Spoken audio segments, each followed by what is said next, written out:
नमस्कार, आपणा सर्वांचं स्वागत आहे आज आपल्या चॅनलमध्ये किस्से कहानियां विथ भिंगारे आर्ट्स.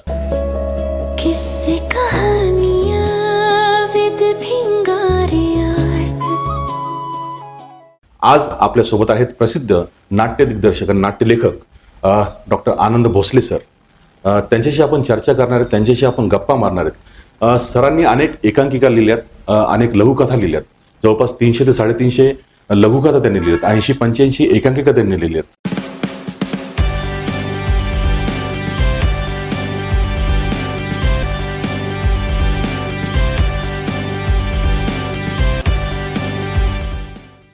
आणि आत्ताच त्यांचं लाल दिव्याच्या पंथीखाली हे एक प्रसिद्ध असं नाट्याचं लेखन त्यांनी केलं आहे. 3 अंकी नाटक त्यांनी लिहिलेलं आहे आणि ते आता प्रकाशित झालेलं आहे.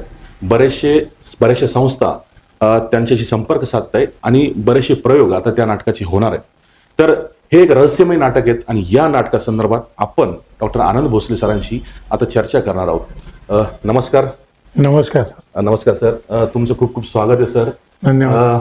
आज खूप योग आलाय आपल्याला भेटण्याचा.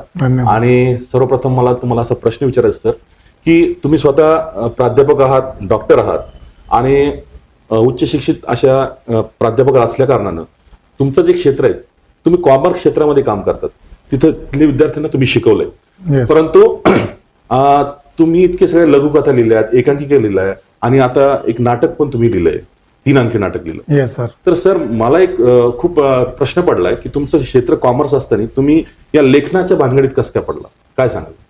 नाही, तसं तर माझं लिखाणाचा जो छंद आहे तो जवळपास लहानपणापासूनच आहे. अच्छा. म्हणजे शाळेचं जे आमचं मॅगझिन राहायचं त्यातही कविता लिहिणं, अच्छा, स्फुटक म्हणजे नाट्य लिहिणं, बालनाट्य लिहिणं, अच्छा, म्हणजे हा वारसा माझ्या वडिलांकडनं माझ्याकडे आला आहे असं म्हटलं तरी चालतं. वडील लिखाण करायचे का? वडील चांगलं लिखाण करायचे, म्हणजे ते कविता लिहायचे, अच्छा, नाटक सुद्धा लिहायचे. अच्छा. पण ते गव्हर्नमेंट एम्प्लॉई असल्यामुळं आणि त्या काळामध्ये गव्हर्नमेंट सर्वंटला थोडेसे रिस्ट्रिक्शन्स होते, त्यामुळे त्यांचं लिखाण कुठं प्रसिद्ध झालं नाही. आणि त्यांचा वारसा मी तो घेतला, मला तो छंद मी जोपासला. आणि जेव्हा मी कॉलेजमध्ये सुद्धा होतो विद्यार्थी म्हणून, त्या काळात सुद्धा मी एकांकिका आम्हीच लिहिल्या, आम्हीच बसवल्या आणि आम्हीच त्या सादर सुद्धा केल्या. तर त्या काळापासून माझं हे काम सुरू आहे. म्हणजे बालपणापासूनच तुमच्या वडिलांचा प्रभाव तुमच्यावरती पडला थोडक्यात. राईट. आणि अजून वडिलांच्या व्यतिरिक्त अजून कुठली प्रेरणा तुम्हाला लिखाणाकडे घेऊन आली सर? आपले जे नटसम्राट लिहिणारे विवा शिरवाडकर आहे, त्यांनी मला खूप प्रभावित केलं. अच्छा. त्यांचा नटसम्राट वाचल्यानंतर मला त्या वातावरणात मी गेलो आणि मला वाटलं की अशीच काहीतरी कलाकृती आपल्या हातूनही व्हायला पाहिजे. अर्थात ती अजूनही झाली आहे असं मला वाटत नाही, पण येणाऱ्या भविष्यामध्ये ती निश्चितच होईल. त्यांना ते एक गणपतराव बेलवलकर हे पात्र सापडलं, उमगलं, गवसलं. तसं एखादं पात्र मला प्रभावित करेल, ज्या दिवशी प्रभावित करेल त्या दिवशी मला वाटतं तसं लिखाण माझ्याकडनं होईल. नक्कीच सर. आणि म्हणजे थोडक्यात तुम्हाला लहानपणापासूनच वाचनाची आवड होती, लिखाणाची आवड होती, तुम्ही स्वतः एकांकिका सादर केल्यात आणि जे काही तोडगा मोडगा असेल तो सुरुवातीपासून प्रयत्न केला, आज इथपर्यंत तुमचा हा प्रवास राहिलेला आहे. सर खरं म्हणजे आता हे जे चर्चासत्र आयोजित करण्याचं मुख्य कारण आपलं जे की तुमचं जे लिखाण आत्ताच झालेलं आहे लाल दिव्याच्या पंथीखाली, हे 3 अंकी नाटक तुम्ही लिहिलंय. Yes sir. आणि मी स्वतः वाचले सर. खूप जबरदस्त असं तुम्ही लिखाण केलंय. एकदम रहस्यवादी आणि चित्तथरारक असा हा पट आहे. 3 अंकी हे नाटक सरांनी लिहिलेलं आहे.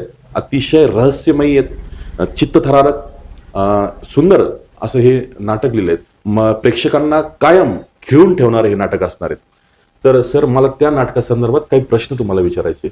तर सर्वप्रथम लाल दिव्याच्या पंथीखाली हे शीर्षक मी वाचलं आणि एक मनात प्रश्न पडला की हा जो शीर्षक आहे, हे जे शीर्षक आहेत हे देण्यामागचं नेमकं कारण काय सर तुमचं? ऍक्च्युअल आता ते रहस्यमय नाटक असल्यामुळं लाल दिव्याच्या पंथीखाली असं म्हटल्यानंतर ते चित्र आपल्या डोळ्यासमोर येतं. बरोबर. की सर्वत्र अंधार आहे आणि मग लाल पंथ्या सर्वत्र आहेत, दिवाळीसारखा भास होतोय आणि त्या लाल दिव्याच्या पंथीचा जो उजेड आहे तो एका ठराविक परिघामध्येच आहे. बरोबर. इतरत्र तो अंधार आहे. हम्म. तर आपलं कथानक हे त्याच पद्धतीचं आहे. कारण पहिल्या अंकामध्ये आपण रहस्याची सुरुवात केलेली आहे. एक मध्यमवर्गीय डॉक्टर सतीश पटवर्धन हा माझा नायक आहे. अच्छा. तो प्राध्यापक आहे बर. आणि मध्यमवर्गीय आहे. हम्म. आणि त्याच्या चांगल्या रमलेल्या संसारामध्ये एक विक्रम नावाचं वादळ येतं. हम्म. आणि ते वादळ त्याला कसं अस्वस्थ करतं, त्याची मानसिक शांती नष्ट करतं. हम्म. आणि सर्वसाधारणपणे हे लाल पंथी हा आपला प्रश्न आहे. हम्म. लाल म्हणजे काहीतरी डेंजरस आहे, तिथं अच्छा. काहीतरी धोका आहे. हम्म. आणि या धोक्यातून हे रहस्य प्रगट झालेलं आहे. अच्छा. आणि ते रहस्य हळूहळू प्रगट होतं. हम्म. आणि त्याची उकल जी आहे ती सर्वात नाटकाच्या शेवटी होते. अच्छा. त्यामुळे ते तिथं प्रकाश हा जवळपास नाहीच आहे. हम्म. रहस्य असल्यामुळे अंधार आहे. अंधार. आणि अंधार असल्यामुळे पंथी आहे. आणि तिथं धोका असल्यामुळे ते लाल आहे. नक्कीच सर, लाल दिव्याच्या पंक्तीखाली हे जे शीर्षक आहेत अत्यंत सुंदर असं शीर्षक तुम्ही दिलंय, ज्यातून बोध होतो की हे रहस्यमय नाटक असलं पाहिजे. सर, माझा दुसरा प्रश्न तुम्हाला असा आहे की हे जे काही नाव तुम्ही दिलंय, ठीक आहे, खूप छान आहेत, त्याशी संबंधित आहे, रहस्यवादी ही कथा आहे. पण रहस्य कथा लिहावी किंवा रहस्यमय नाटक लिहावं याची प्रेरणा किंवा हे असं तुम्हाला का वाटलं की आपण रहस्यमय नाटक लिहिलं पाहिजे? खूप चांगला प्रश्न आहे सर. ऍक्च्युअल काय आहे की मला लहानपणापासून रहस्यमय कथांची आवड आहे. अच्छा. तुम्हाला आठवत असेल की बाबूराव अन्नाळकर हम्म. एक खूप रहस्य कथाकार होते. बरोबर. गुरुनाथ नाईक, हो. बाबूराव अन्नाळकरांचा काळा पहाड नावाचा नायक होता. बरोबर. गुरुनाथ नाईकांचाही एक विशिष्ट नायक होता कोणतरी. हम्म. तर त्या काळामध्ये आम्ही रहस्य कथा खूप वाचल्या. अच्छा. आणि रहस्य कथांचं असं असतं की माणूस त्यामध्ये गुंतत जातो.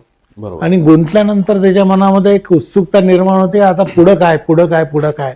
हम्म. आणि माझ्याही नाटकामध्ये मी नेमकं तेच केलंय हम्म. की विक्रमचा कथित खून दाखवलेला आहे. हम्म. आणि तो खून झाल्यानंतर तो नेमका कोणी केला, हम्म. मग तो केशव मामाने केलाय हम्म. की डॉक्टर गिरीशनी केलाय हम्म. की स्वतः सतीश पटवर्धनांनीच केलाय हम्म. की इन्स्पेक्टर सावंतनी केलाय अच्छा. की अजून कोणी केलाय. हम्म. म्हणजे यामध्ये तो प्रेक्षक हा गुंतलेला असतो.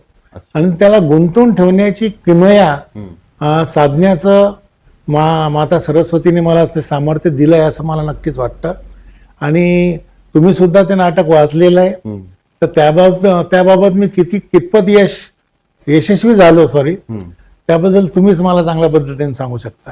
नक्कीच सर, हे मी तुम्हाला आधीच सांगितलंय की हे नाटक मी वाचलंय आणि खरंच सांगतो एका दमात ते नाटक वाचलं गेलं. त्याचं कारण असं की पहिला अंक जो सरांनी नाटकात सुरुवात केला याच्यामध्ये त्यांनी पूर्ण ते जे नाटक आहेत त्याचं रहस्याचं रोपण केलंय, बीज रोपण केलंय. खरं. सुरुवातीचा जो भाग आहे, पहिला अंक आहे, त्याच्यामध्ये त्यांनी रहस्याचं बीज रोपण केलंय आणि अत्यंत चांगल्या पद्धतीने बीज रोपण झालेत. त्याच्यात काही चित्तथरारक घटना पण घडल्यात, म्हणजे अत्यंत प्रभावशाली त्या घटना त्यांनी त्या लेखनातून दाखवलेल्या आहेत पहिल्या अंकामध्ये.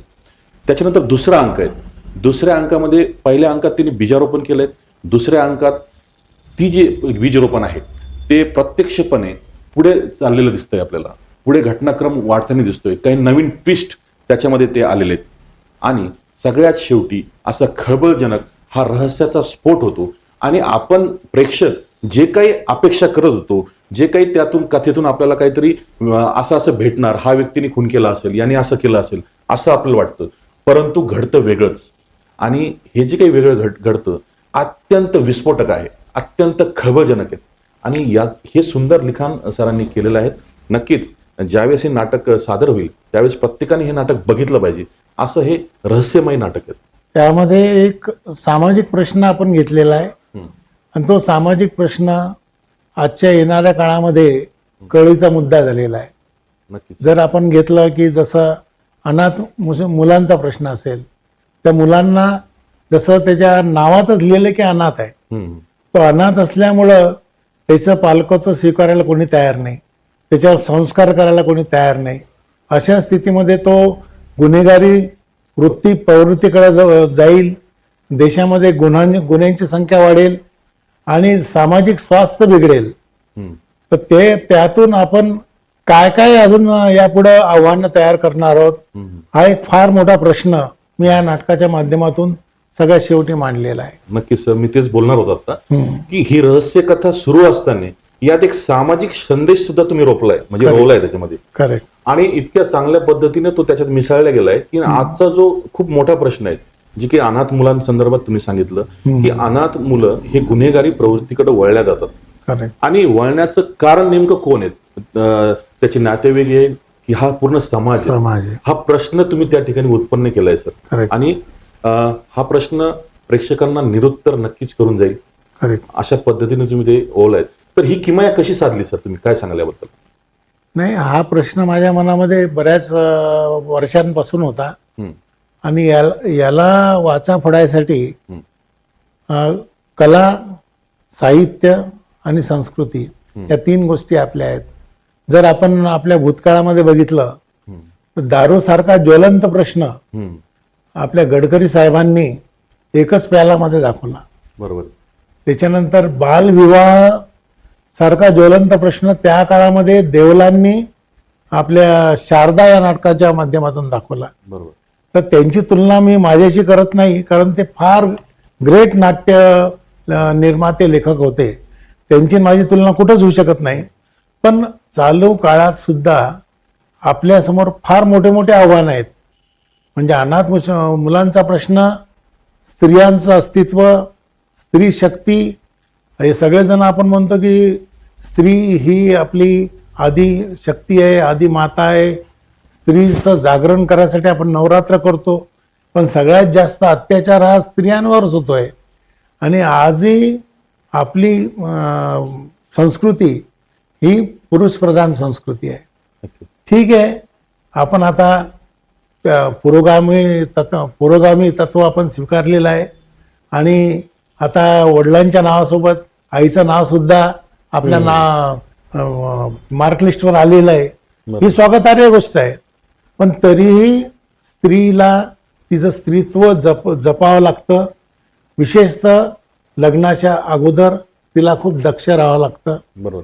आणि त्या काळामध्ये जर त्या नाजूक काळात जर तिच्याकडनं एखादी चूक झाली तर ती चूक तिला किती भोवते आणि त्यासाठी तिला कुठल्या कुठल्या अग्निदिव्यातून जावं लागतं याचं दर्शन या नाटकामध्ये आहे. नक्कीच सर. ते रहस्य कोणते आहे ते मी तुम्हाला या ठिकाणी सांगू शकत नाही. त्यासाठी तुम्हाला नाटक पाहावं लागेल. बरोबर सर. नक्कीच सरांनी खूप चांगल्या पद्धतीने सांगितलं. सामाजिक प्रश्न त्यांनी हाताळलाय. ह्या रहस्यासोबतच एक सामाजिक प्रश्न हाताळणं ही सोपी गोष्ट नाही, पण ती खुबीने सरांनी त्यांच्या लेखणीतून दाखवून दिले आहेत. सर, पुढचा प्रश्न मला असा विचारायचा आहे की तुम्ही खूप चांगल्या पद्धतीने लेखन केलंय, परंतु आजचा जो काळ आहे सर, तुमचा काळ वेगळा होता, पण आजचा जो तरुण पिढी आपण बघतोय, या तरुण पिढी जी आहे ती लेखनापासून दूर गेली आहेत, वाचनापासून दूर गेली आहेत आणि ह्या गोष्टीपासून दूर गेल्या कारणानं त्यांचा या गोष्टीतला इंटरेस्ट सुद्धा कमी होत गेलाय.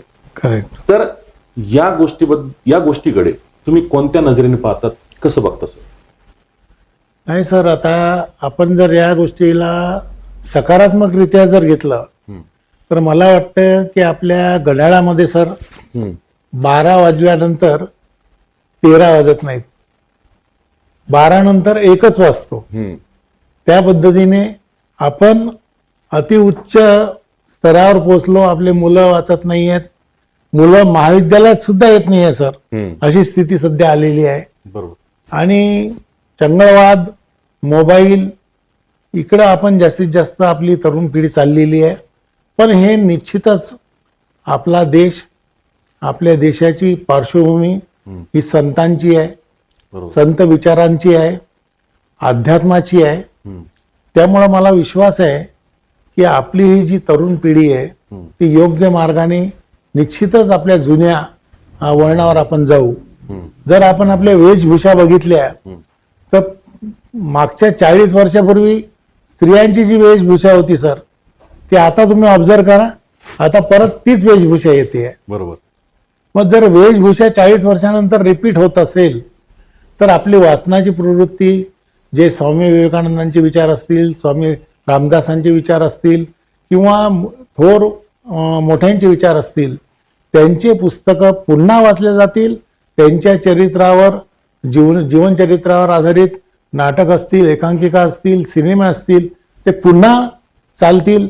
माझ्या लहानपणी, आपल्या लहानपणी सर धार्मिक चित्रपट यायचे आणि आमच्या घरी तर इतकं स्ट्रिक्ट वातावरण होतं की आमचे वडील आम्हाला नेहमी जय संतोषी महा किंवा सत्यनारायण की महापूजा असेच चित्रपट पाहायला आम्हाला परमिशन होती. बाकीचे चित्रपट पाहायला परमिशन नव्हती.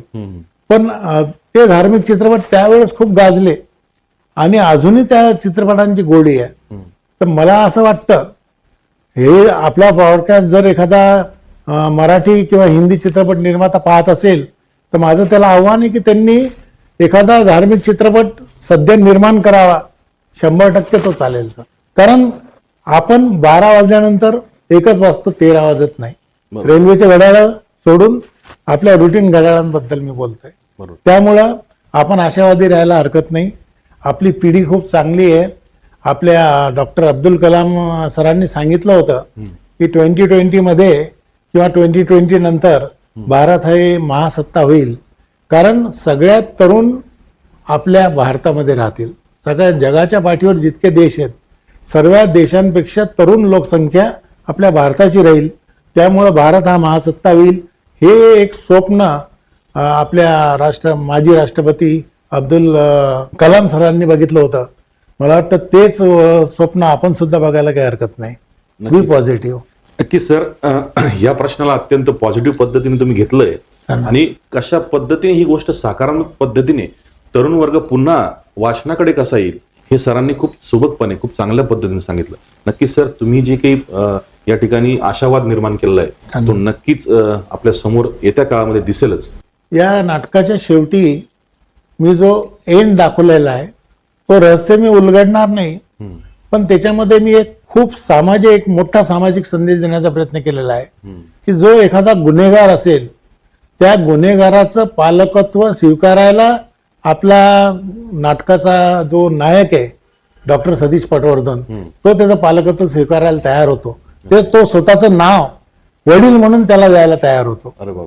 ही एक फार मोठी एक सामाजिक संदेश मी या नाटकाच्या माध्यमातून द्यायचा प्रयत्न केला आहे. अच्छा, म्हणजे शेवटी सुद्धा तुम्ही त्यातून अजून एक चांगला संदेश त्या नाटकाच्या माध्यमातून दिलेला आहे. नक्की सर, माझा पुढचा प्रश्न असा होता की जसं तुम्ही आता एक आशावाद दाखवला तसाच एक गोष्ट मला तुम्हाला पुढे विचारायची आहे की जे काही तुम्ही तुमच्या काळात लेखन केलं, दिग्दर्शन केलं असेल, अनेक नाटकं लिहिली, कथा लिहिल्यात, परंतु आजच्या काळात ही जी तरुण पिढी आहे, पुन्हा माझा प्रश्न तरुण पिढीवरतीच आहे की या गोष्टीकडे जाताना दिसत नाही की लेखन केलं पाहिजे, नाट्यलेखक झालं पाहिजे, दिग्दर्शक झालं पाहिजे. भले होऊन काय करतात ते लोक की ते सिनेमा बनवतील, सिनेमा बघतील, सिनेमाचे प्रेक्षक बनतील, पण नाटकाचे प्रेक्षक बनताना थोडेसे दिसत नाहीये. करेक्ट. तर याबद्दल थोडंसं दुःख वाटतं सर की मराठी रंगभूमी थोडीशी निगेटिव्ह दिशेकडे जाताना मला दिसते. याबद्दल तुमचं काय मत आहे सर? तुम्ही काय सांगा? नाही, या दृष्टिकोनातून जर आपण आता मी या प्रश्नाला मी थोडासा पॉझिटिव्ह घेण्याचा प्रयत्न करतो. याचं कारण असं की आत्ताच आपल्या भारत सरकारने मराठी भाषेला अभिजात भाषेचा दर्जा दिलेला आहे. आपण मराठी भाषेला जास्तीत जास्त प्राधान्य दिलं पाहिजे. आपलं मराठी साहित्य, मराठी बोलणं मराठी परिवारांनी घरातच सुरू केलं पाहिजे. बरोबर. आपण कितीही सोफिस्टिकेटेड असलो, आपण किती उच्च शिक्षित असलो, आपण किती हायफाय इंग्रजी शाळेमध्ये किंवा इंग्रजी संस्कृतीमध्ये असलो तरी आपण घरामध्ये मराठी बोललं पाहिजे. आपल्या पाल्यांना मराठी संस्कार आपले टिकले पाहिजेत. सर, तुम्ही ज्या गोष्टीचा उल्लेख केला त्यामध्ये तुमचा अजून एका गोष्टीकडे मी लक्ष वेधू इच्छितो की आपल्या महाराष्ट्रामध्ये सगळ्यात जास्त बंद होणाऱ्या जर शाळा असतील तर मराठी जिल्हा परिषदेच्या शाळा आहेत. कारण आपले मुलं हे इंग्रजी शाळेमध्ये शिकतात आणि मराठी शाळा ह्या ओस पडून राहिल्यात. बरोबर. त्यामुळे आपला जो मराठी संस्कार आहे तोच जर त्यांच्यावर झाला नाही तर ते मुलं कसे काय आपल्या मराठी नाटक पाहायला जातील? बरोबर. त्यांचं अट्रॅक्शन हिंदीकडं किंवा इंग्रजी किंवा अजून तत्सम दुसरीकडं. त्यामुळं आपल्या भाषेविषयी आकर्षण तयार करणं, आपलं मराठी साहित्य जे जुनं मी मगाशी उल्लेख केला की देवलांचा असेल, विवा शिरवाळकरांचा असेल किंवा राम गणेश गडकरींचं असेल, यांचं साहित्य रूढ व्हायला पाहिजे. मी तर 2 पावलं पुढे चालून असं म्हणेल की महाराष्ट्र गव्हर्नमेंटने किंवा आपल्या शासनाने मराठीला प्रमोट करण्यासाठी मराठी हा विषय सक्तीचा करायला पाहिजे, हा ऑप्शनल नको. बरोबर. जेणेकरून आणि त्या अभ्यासक्रमामध्ये सुद्धा साहित्यामध्ये मराठी नाटक, मराठी एकांकिका यांचे उतारे धडे असले पाहिजे. बरोबर. जेणेकरून मराठी साहित्याकडे, मराठी नाटकाकडे हा आमचा जो तरुण वर्ग आहे तो वळेल. म्हणजे याच्यासाठी शासनाने पण प्रयत्न केले पाहिजे, पालकांनी पण प्रयत्न केले पाहिजे, तुमच्या आमच्या सारख्या प्राध्यापक लोकांनी, शिक्षक वर्गाने सुद्धा प्रयत्न केले पाहिजे. आणि आपण तिघांनी मिळून जर प्रयत्न केले तर विद्यार्थी निश्चितच आपल्याला प्रतिसाद देतील, असा आत्मविश्वास माझ्यामध्ये आहे. नक्कीच सर, खूप चांगल्या पद्धतीने तुम्ही सांगितलं की मराठीकडे किंवा मराठी रंगभूमीकडे प्रेक्षक का पाठ फिरवतोय. तर सरांनी खूप चांगल्या पद्धतीने सांगितलं त्याचं कारण, त्याच्या कारणाच्या मुळाशी ते गेलेत. त्यांनी सुरुवात केली जिल्हा परिषद किंवा मराठी शाळेपासून की आपला मुलगा जर मराठी शाळेत जात नसेल, तो इंग्रजी शाळेत जात असेल तर मराठीबद्दलचं त्याचं प्रेम नक्कीच बालपणापासूनच कमी होणार आहे. आणि मोठं झाल्यानंतर तो कशाला मराठी रंगभूमीकडे जाईल किंवा मराठी नाटकं बघेल, हे सरांनी त्याचं मूळ शोधलंय. आणि हेच मूळ आपल्याला पक्क करायचं असेल तर आपल्याही मुलांना, आपल्याही विद्यार्थ्यांना आपण मराठी शिक्षण दिलं पाहिजे, मराठीकडे ते वळले पाहिजेत. हेच सरांना यातून सांगताना आपल्याला दिसतंय. खूप चांगल्या पद्धतीने तुम्ही सांगितलं सर. तर मला पुढे असं तुम्हाला विचारायचंय, एक दुसरी बाजू जर बघितली आपण मराठी रंगभूमीची, जर नाटकं चांगली असतील, दर्जेदार असतील, जसं तुमचं रहस्यमय नाटक आहे, एखादं विनोदी नाटक आहे जे प्रेक्षकांना खिळवून ठेवतं, असे नाटकं असतील तर नक्कीच प्रेक्षकांची संख्या त्या ठिकाणी हाऊसफुल झालेला आपल्याला दिसते. त्या ठिकाणी हाऊसफुलचा बोर्ड लागलेला दिसतो. ही सुद्धा एक जमेची बाजू आहे. याबद्दल तुम्ही काय सांगाल? बिलकुल सर, कारण आत्ताच आपण जे बोललो, सगळ्यात महत्वाचं यामध्ये सर कंटेंट आहे. बरोबर. आपल्या साहित्यामध्ये कोणता कंटेंट आहे, आपला विषय कोणता आहे, आपला आशय कोणता आहे, त्यातून आपला कोणता संदेश आहे.